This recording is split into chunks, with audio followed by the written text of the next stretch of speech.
Hello friends, this is Rajni Singh and welcome to Unnati study academy. आज हम पढ़ेंगे भारतीय संविधान यानी कि Indian constitution. Making of Indian constitution part 1 करने वाले हैं आज हम। इसके अंदर हम पढ़ेंगे कि भारतीय संविधान का सभा का गठन कैसे हुआ था, किन किन परिस्थितियों से गुजरने के बाद भारतीय संविधान जो था वो पारित हुआ, और भारतीय संविधान में सदस्य कितने रहे, किन किन नेताओं ने, किन किन सदस्यों ने इसमें पार्टिसिपेट किया और उन्होंने अपना योगदान दिया। हम इस सब के बारे में इसमें पढ़ेंगे। और भारतीय सभा के प्रमुख जो प्रारूप समिति रही है उनमें क्या क्या सदस्य थे, कौन कौन सदस्य थे और उन्होंने क्या क्या योगदान दिया इसके अंदर।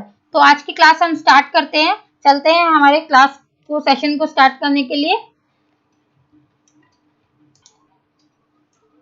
भारतीय राष्ट्रीय कांग्रेस ने आधिकारिक रूप से पहली बार सन 1935 में संविधान सभा की मांग की थी।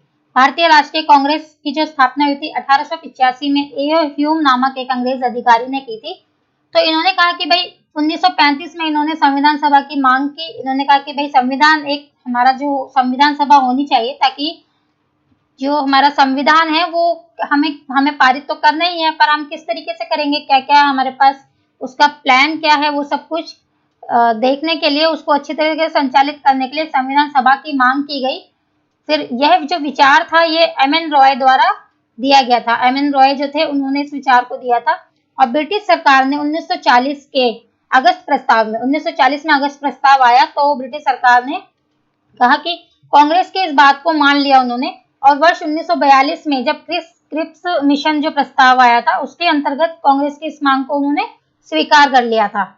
तो इस तरीके से जब भारतीय राष्ट्रीय कांग्रेस के ने पहली बार जब 1935 में संविधान सभा की मांग करी तो वहां से चलते हुए 1940 में अगस्त प्रस्ताव तक पहुंचे। फिर वहां से 1942 में क्रिप्स प्रस्ताव के अंतर्गत कांग्रेस ने इस मांग को स्वीकार करा था। भारत का जो संविधान था उसका निर्माण संविधान सभा द्वारा किया गया। संविधान सभा की स्थापना जो है वो 1946 में हुई थी कैबिनेट मिशन योजना के अंतर्गत। ठीक है, इसको जो इसकी स्थापना थी वो 1946 में कैबिनेट मिशन योजना के अंतर्गत की गई।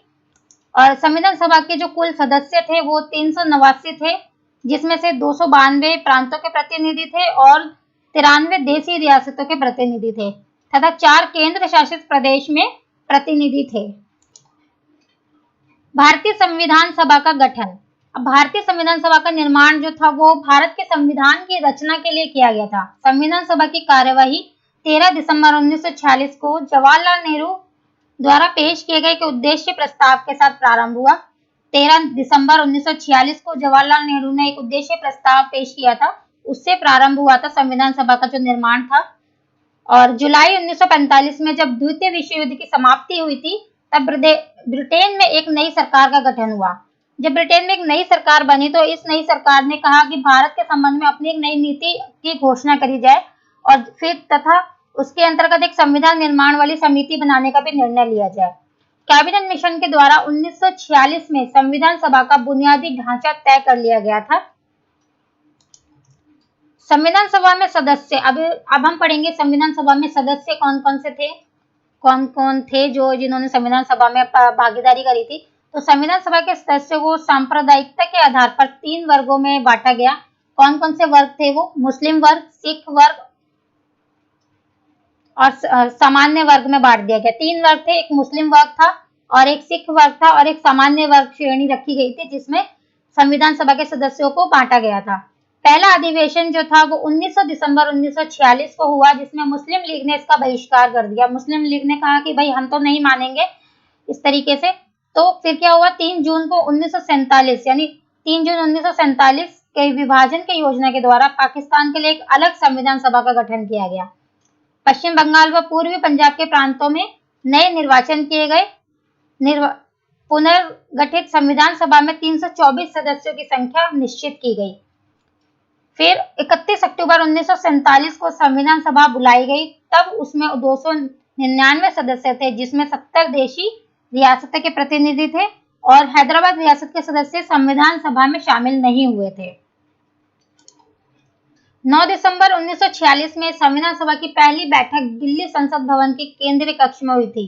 9 दिसंबर 1946 को संविधान सभा की पहली बैठक हुई थी। कहाँ हुई थी? दिल्ली संसद भवन में, वहां पर हुई थी। इसमें अस्थायी अध्यक्ष डॉक्टर सच्चिदानंद सिन्हा चुने गए थे जो अस्थायी रूप से थे और 11 दिसंबर 1946 को डॉक्टर राजेंद्र प्रसाद को स्थायी अध्यक्ष चुना गया।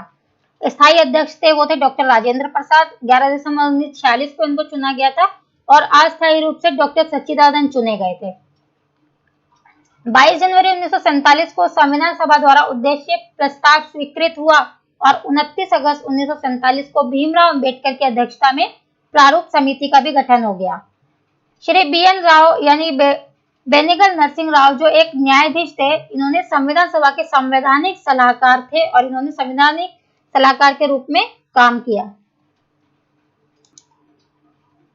संविधान सभा के प्रमुख सदस्य हैं, इन्होंने इसमें जो प्रमुख रहे हैं वह कांग्रेसी सदस्य में थे पंडित जवाहरलाल नेहरू, सरदार वल्लभ भाई पटेल, डॉक्टर राजेंद्र प्रसाद, मौलाना अबुल कलाम आजाद, चक्रवर्ती राजगोपालाचारी, आचार्य जे.बी. कृपलानी, पंडित गोविंद वल्लभ पंत और राजश्री पुरुषोत्तम दास टंडन, बाल गोविंद खेर, के.एम. मुंशी, टी.टी. कृष्णामाचारी।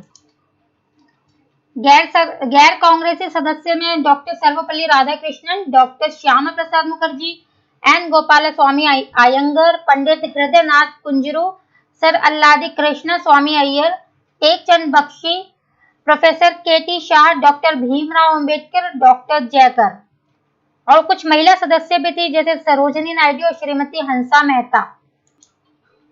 संविधान सभा की प्रमुख समितियां पढ़ेंगे। संविधान सभा ने संविधान के निर्माण के लिए कुछ समितियां बनाई थी जिनसे हम कार्य कर सके, इसलिए उस समितियों को बनाया गया था। इनमें से 8 बड़ी समितियां थी तथा कुछ छोटी थी और उनके अध्यक्षों के नाम हम पढ़ने जा रहे हैं, ठीक है। लेकिन जो समितियां हैं, जो 8 समितियां हैं, उन्हें बनाया गया था ताकि उन कार्य को अच्छे से संचालित किया जा सके। समितियों में पहले था बड़ी समितियां, जिसमें 4 जो समितियां हैं वो प्रमुख है। जैसे शक्ति समिति, ये जवाहरलाल नेहरू इनके अध्यक्ष रहे थे।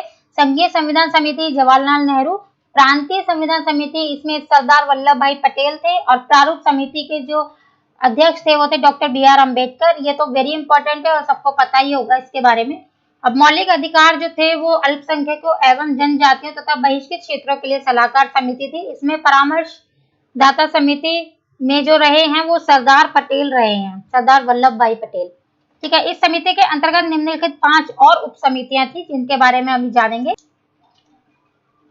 मौलिक अधिकार उप समिति में जे.बी. कृपलानी जी थे। अल्पसंख्यक उप समिति में एस.सी. मुखर्जी थे और उत्तर पूर्व सीमांत जनजातीय क्षेत्र असम को छोड़कर तथा आंशिक रूप से छोड़े गए क्षेत्रों के लिए उप समिति, इनमें गोपीनाथ भदोई जी जो इनके अध्यक्ष रहे हैं।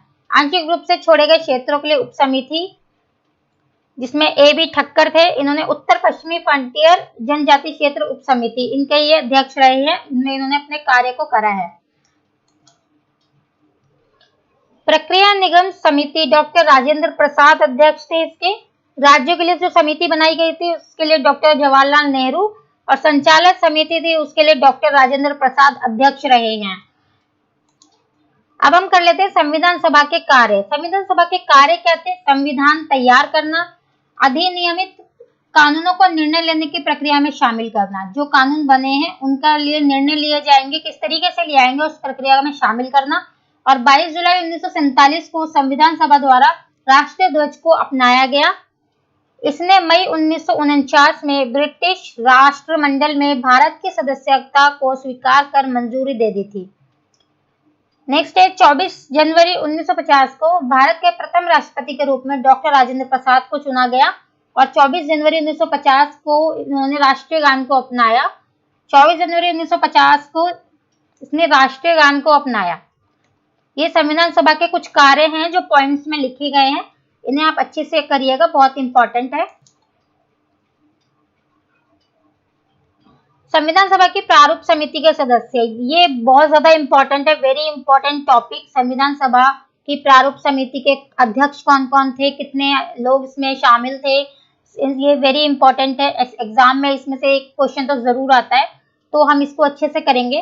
संविधान सभा की प्रारूप समिति के अध्यक्ष में सबसे पहले हैं डॉक्टर बी.आर. अम्बेडकर यानी कि भीमराव अम्बेडकर, एन गोपालाचारी अयंगर, अल्लादी कृष्ण स्वामी, के.एम. मुंशी, मोहम्मद सदाउल्ला, बी.एल. मित्तल। इसमें अस्वस्थ होने के कारण त्याग पत्र दे दिया था इन्होंने और इनके स्थान पर एन माधवन राव को नियुक्त करा गया था। ये बीमार हो गए थे जब इन्होंने अपने पद से त्याग पत्र दे दिया था और इनकी जगह पे कौन नियुक्त करे गए थे? एन माधवन राव, इनको नियुक्त किया गया था। ठीक है। डीपी खेतान, इनकी मृत्यु 1948 में हो गई थी और इनके स्थान पर टी कृष्णामाचारी को सदस्य बना दिया गया था। 1948 में डीपी खेतान इनकी मृत्यु हो गई थी, तो इनके स्थान पर कौन आए थे? टी कृष्णामाचारी को सदस्य बना दिया गया था। इनका प्रारूप समिति का सदस्य बनाया गया था। इन 8 समितियों के अलावा सबसे महत्वपूर्ण जो एक समिति थी वो थी मसौदा समिति। मसौदा समिति थी। संविधान सभा ने 29 अगस्त 1947 को भारतीय संविधान का जो मसौदा तैयार करा था, यानी कि जो खाका तैयार करा था, उसको करने के लिए डॉक्टर बी.आर. अम्बेडकर की अध्यक्षता में एक मसौदा समिति का गठन किया गया। ये बहुत इंपॉर्टेंट है, इससे एक क्वेश्चन तो जरूर बनता है, हर कॉम्पिटिटिव एग्जाम में आने की संभावना रहती है। तो प्रारूप समिति जो है वो बहुत इंपॉर्टेंट टॉपिक है, इसे बहुत अच्छे से समझिएगा। मसौदा समिति बहुत इंपॉर्टेंट है। अब हम बढ़ते हैं नेक्स्ट टॉपिक। भारत के संविधान के निर्माण में संविधान सभा के सभी सदस्य, कितने सदस्य थे? 389 सदस्य थे, यानी कि 389 सदस्यों ने महत्वपूर्ण भूमिका निभाई और 26 नवंबर 1949 को संविधान सभा पारित हुआ। संविधान सभा ने इसको पारित कर दिया और इसे 26 जनवरी 1950 को लागू किया गया था। इस संविधान में सर्वाधिक प्रभाव भारत शासन अधिनियम 1935 का रहा है। इसमें लगभग 250 अनुच्छेद और इस अधिनियम से लिए गए हैं। तो भारत शासन अधिनियम 1935 जो है वो इस संविधान में बहुत इंपॉर्टेंट रहा है। क्यों? क्योंकि 1935 अधिनियम से ही भारतीय राष्ट्रीय कांग्रेस ने संविधान सभा की मांग करी थी। कहा था कि भाई संविधान सभा का गठन होना चाहिए ताकि हम अपने देश के संविधान को लागू कर सकें। हमें ये पता होना चाहिए कि हम अपने संविधान को किस तरीके से चलाएंगे। कोई एक हमें लिखित ब्यौरा हम तैयार करेंगे जिसके बेस पर हम अपने देश को अच्छे से चला सके। भारतीय राष्ट्रीय कांग्रेस ने 1935 में पहली बार संविधान सभा की मांग करी गई थी और इसीलिए भारत शासन अधिनियम 1935 इसमें बहुत महत्वपूर्ण भूमिका निभाई है और इसमें लगभग 250 अनुच्छेद थे जिसने इस अधिनियम से लिए गए थे, जिसका इस पे बहुत महत्वपूर्ण योगदान रहा है। तो फ्रेंड्स, ये था पार्ट 1 जिसमें हमने पढ़ा है भारतीय संविधान का गठन कैसे हुआ, सदस्य कौन कौन थे, प्रारूप समिति के सदस्य कौन कौन थे और उनके कार्य क्या थे, समितियां क्या थी। और भी आगे जो हम पार्ट्स पढ़ेंगे उसमें हम इंडियन कॉन्स्टिट्यूशन को फिनिश करेंगे। नेक्स्ट सेकंड या थर्ड पार्ट में लेकर आऊंगी। फिलहाल के लिए पार्ट 1 में इतना ही था। तो अगर आपको मेरी ये वीडियो अच्छी लगी हो तो चैनल को लाइक करें, शेयर करें एंड सब्सक्राइब करें और बेल आइकन को जरूर प्रेस करिएगा ताकि जितने भी वीडियोस हैं उनके नोटिफिकेशन आपको जरूर मिले। And thanks for watching.